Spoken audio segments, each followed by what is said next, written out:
Mga kapuso, nandito tayo ngayon sa 10th City sa Barangay Kugon, Bogo City, Northern Cebu, kung saan malubhang napiktuhan ng lindol.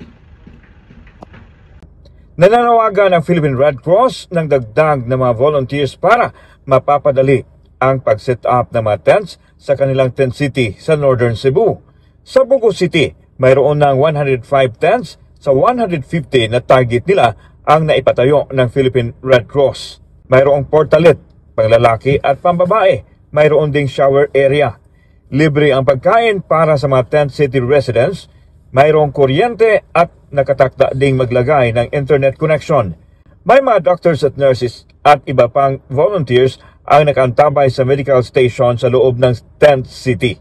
Sir, sa ngayon sir, with the help of our volunteers and partners, a total of 105 family tents yung na-install natin.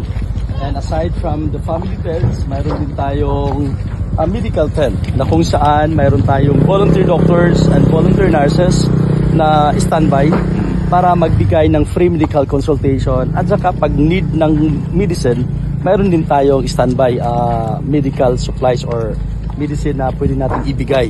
Super thankful jud kay mi kay karon pag yun mi nakakuan ba karon sa pila ka kuan mga linog sa una, mga Yolanda, wala mi kasuway ngani ba.